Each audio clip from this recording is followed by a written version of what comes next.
Om Swastiastu, di sini kami kelompok 2 kelas A3C, kami akan mempresentasikan mengenai terapeutik hormon yaitu insulin. Adapun nama kelompok kami yaitu saya sendiri, Ana Agung Putu Agung Wulandari Sri Handayani, NIM 076. Yang kedua ada Putu Ayunita Febrianti, NIM 077. Yang ketiga ada Nikade Sucahya Oktaviani, NIM 078. Yang keempat ada Niputu Sasmita Sekar Putri AP, NIM 080.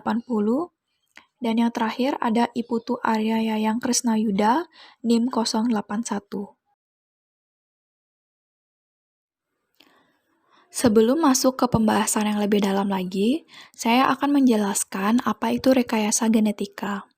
Rekayasa genetika merupakan dasar dari bioteknologi yang di dalam meliputi manipulasi gen, cloning gen, DNA rekombinan, teknologi modifikasi genetik, dan genetika modern dengan menggunakan prosedur identifikasi, replikasi, modifikasi, dan transfer materi genetik dari sel, jaringan maupun organ. Nah, keunggulan rekayasa genetik adalah mampu memindahkan materi genetik dari sumber yang sangat beragam dengan ketepatan tinggi dan terkontrol dalam waktu yang lebih singkat. Adapun poin pembahasan yang akan kami bahas kali ini, yaitu yang pertama ada insulin, apa itu insulin, dan yang kedua ada contoh produk dari insulin itu sendiri, dan yang ketiga yaitu ada upstream dan downstream. Insulin. Definisi insulin yaitu insulin merupakan hormon alami yang dikeluarkan oleh pankreas, di mana insulin terdiri dari 51 asam amino. Molekul insulin disusun oleh dua rantai polipeptida A dan B yang dihubungkan dengan ikatan disulfida. Rantai A terdiri dari 21 asam amino dan rantai B terdiri dari 30 asam amino. Adapun jenis-jenis insulin, yang pertama insulin kerja cepat, ini contohnya itu aspart dan glulisin, di mana insulin kerja cepat digunakan pada waktu makan. Insulin ini bekerja dalam waktu 15 menit dan bekerja maksimal dalam waktu sekitar 1 jam. Yang kedua, adapun insulin reguler atau short acting. Insulin ini digunakan pada waktu makan, yang dimana mulai bekerja dalam waktu 30 menit. Jenis insulin ini bekerja maksimal 2 hingga 3 jam per hari. Contohnya Humulin R dan Novolin R. Yang ketiga, adapun insulin kerja panjang, yang dimana insulin jenis ini menurunkan kadar glukosa secara bertahap, yang efeknya dapat bertahan hingga 24 jam. Contohnya yaitu Detemir dan Glargine.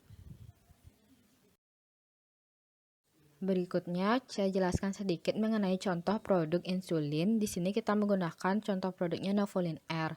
Novolin R merupakan insulin manusia yang merupakan rekombinan short acting yang diindikasikan untuk memberikan kontrol membaik pada glikemik orang dewasa dan anak-anak dengan diabetes mellitus, di mana Novolin R memiliki onset kerja yang bila diberikan secara intravena lebih cepat dibandingkan untuk administrasi subkutan. Novolin R menggantikan sekresi insulin endogen yang tidak memadai dan sebagian mengoreksi gangguan metabolisme dan hiperglikemi diabetes mellitus yang tidak tepat, yang disebabkan oleh kekurangan atau penurunan efektivitas biologis insulin. Ketika diberikan dalam dosis yang tepat pada interval yang ditentukan untuk pasien dengan diabetes mellitus, Novolin R untuk sementara memulihkan kemampuan mereka untuk memetabolisme karbohidrat, protein, dan lemak. Novolin R merupakan larutan insulin yang disterilkan, encer, dan tidak berwarna dengan durasi kerja yang singkat. Efek farmakologis Novolin R dimulai kira-kira 1,5 jam setelah pemberian subkutan. Efeknya maksimal antara 2,5 dan 5 jam, dan berakhir setelah sekitar 8 jam. Onset kerja insulin intravena lebih rapi. Adapun kerja Novolin R secara farmakodinamik dan farmakokinetik. Secara farmakodinamik, Novolin R adalah insulin kerja pendek yang ketika disuntikan secara subkutan Efek penurunan glukosa Novolin R dimulai kira-kira 30 menit setelah dosis, maksimal antara 1,5 dan 3,5 jam setelah dosis dan berakhir sekitar 8 jam setelah dosis. Onset kerja Novolin R sendiri, bila diberikan secara intravena, lebih cepat dibandingkan dengan pemberian subkutan. Ketika disuntikan secara subkutan, Novolin R memiliki onset kerja yang lebih lambat dan durasi kerja yang lebih lama dibandingkan dengan analog insulin kerja cepat. Sedangkan secara farmakokinetik, setelah pemberian subkutan tunggal 0,1 unit per kilogram Novolin R kepada subjek sehat, konsentrasi insulin puncak terjadi antara 1,5 hingga 2,5 jam setelah pemberian dosis. Rata-rata, konsentrasi insulin kembali ke awal sekitar 5 jam setelah pemberian dosis. Kerja insulin dipengaruhi oleh beberapa faktor, diantaranya yang pertama ada dosis. Semakin tinggi dosisnya, maka semakin cepat reaksinya. Yang kedua, tempat injeksi. Biasanya, insulin diberikan dengan injeksi menembus kulit, yaitu dengan pemberian intravena, maka aksinya akan lebih cepat. Sedangkan pada transdermal atau secara subkutan, biasanya memiliki reaksi yang lebih lambat, karena pada otot terjadi degradasi insulin sebanyak 20 hingga 25%. Harus diperhitungkan untuk mendapatkan dosis yang tepat. Yang ketiga, kehadiran antibodi insulin. Hal ini terutama pada penggunaan hewan sebagai insulin. Jika digunakan insulin dari luar, dikhawatirkan terjadi reaksi antigen antibodi maupun perusakan lain kecuali pada penderita autoimun. Satu lagi, untuk faktor yang mempengaruhi insulin yaitu aktivitas fisik. Semakin banyak aktivitas fisik yang kita lakukan, maka kita perlu energi atau dari glukosa yang semakin besar sehingga tidak perlu aksi insulin yang ekstra untuk mengubah glukosa menjadi glikogen atau insulin yang diperlukan semakin sedikit. Karakteristik bakteri yang menjadi organisme pilihan untuk memproduksi insulin memiliki keunggulan-keunggulan sebagai berikut. Yang pertama, lingkungan luar bakteri dapat dengan mudah dimodifikasi untuk mempengaruhi ekspresi gen. Yang kedua, memiliki rentang umur yang pendek. Yang ketiga, jumlah generasi yang banyak. Dan yang terakhir itu menghasilkan produk di mana hampir mendekati yang kita inginkan atau menyerupai insulin yang dihasilkan oleh sel beta pankreas. Baik, berikut ini merupakan 3 faktor utama yang terdapat pada proses penyisipan gen. Yang pertama itu ada vektor, di mana vektor ini merupakan pembawa gen asing yang akan disisipkan. Biasanya vektor ini berupa plasmid. Kemudian ada bakteri. Bakteri di sini berperan dalam memperbanyak plasmid. Dan ada enzim. Enzim sendiri berperan untuk memotong dan menyambung plasmid. Pada produk bioteknologi kali ini, untuk sumber gennya kami menggunakan manusia, kemudian untuk hostnya kami menggunakan bakteri E. coli, kemudian untuk produknya yang dihasilkan adalah insulin. Berikut adalah upstream proses produksi insulin dengan bakteri E. coli. Adapun langkah-langkah rekayasa genetika untuk memproduksi insulin dengan bakteri E. coli. Langkah pertama yaitu memperoleh gen insulin manusia, di mana ada 2 strategi umum yang biasanya digunakan untuk mendapatkan gen insulin manusia. Yang pertama itu ada DNA komplementer atau cDNA yang diperoleh dari messenger RNA atau mRNA dari 2 rantai yang menggunakan enzim reverse transkriptase. Kemudian yang kedua itu ada cloning cDNA. Kedua rantai menggunakan polimerase chain reaction atau PCR. Ini melibatkan aplikasi sekuen cDNA karena tidak setiap gen menghasilkan jumlah mRNA yang dapat diukur.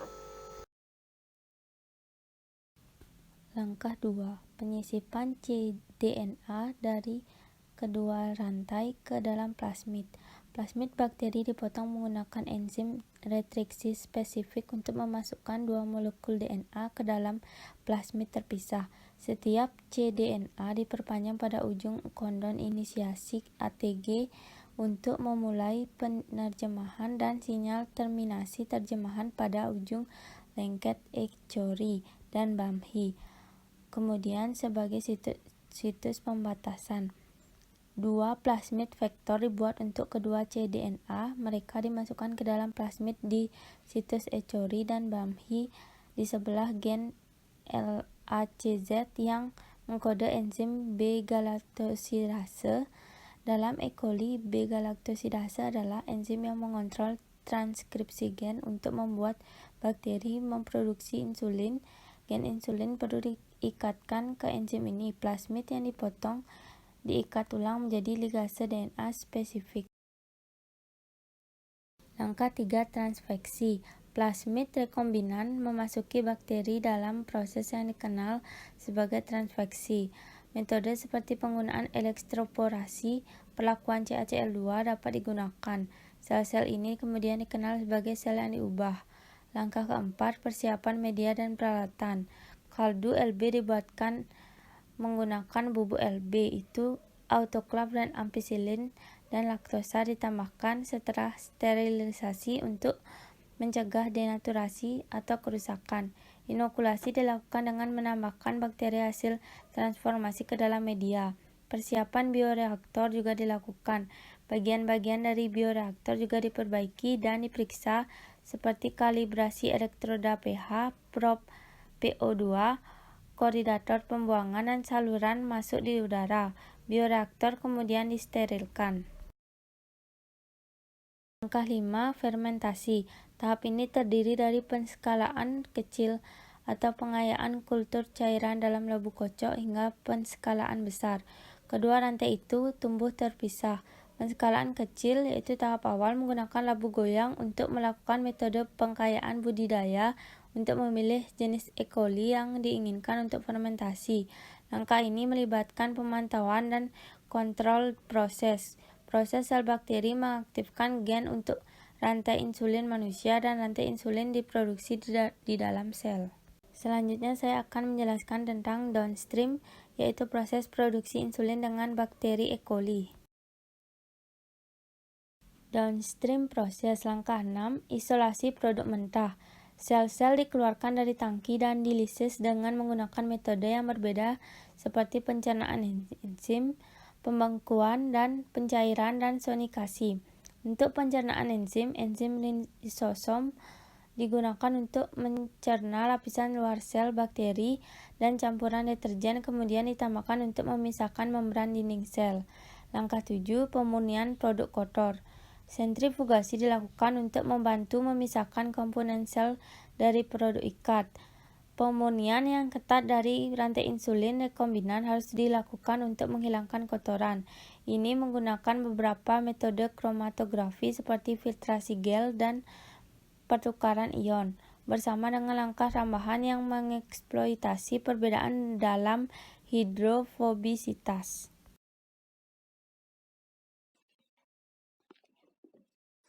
Nah, langkah ke-8, memperoleh rantai insulin. Protein yang diisolasi setelah lisis terdiri dari fusi rantai beta-katalaktosidase dan insulin karena tidak ada penghentian gangguan pada sintesis kedua protein ini karena gen saling terkait. Oleh karena itu, sinogen bromida digunakan untuk memecah protein rantai pada residu metionin memungkinkan rantai insulin diperoleh. Di langkah ke-9, sintesis insulin aktif. Dua rantai A dan B dari ikatan disulfida menggunakan natrium dithionate dan natrium sulfide, dan rantai tersebut digabungkan melalui reaksi yang dikenal sebagai reduksi reoksidasi di bawah beta merkaptoetanol dan oksidasi udara menghasilkan insulin manusia sintetis WHO.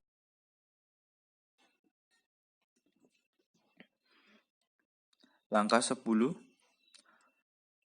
PRHPLC untuk mendapatkan insulin yang sangat dimurnikan. Kromatografi cair kinerja tinggi fase balik PRHPLC dilakukan terakhir untuk menghilangkan hampir semua kotoran. Untuk menghasilkan insulin yang sangat dimurnikan, insulin kemudian dapat dipoles dan dikemas untuk dijual di industri.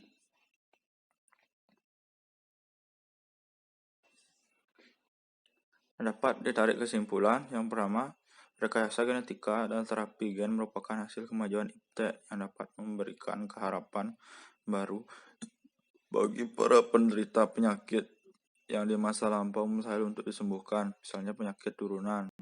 Nah, di sini ada yang kedua, teknik rekayasa genetika pada E. coli untuk menghasilkan insulin jauh lebih menguntungkan karena menghasilkan insulin manusia sehingga tidak memberikan efek samping seperti halnya insulin hewan serta dapat dihasilkan banyak insulin dalam waktu yang relatif pendek. Contohnya produknya ada insulin Novolin R.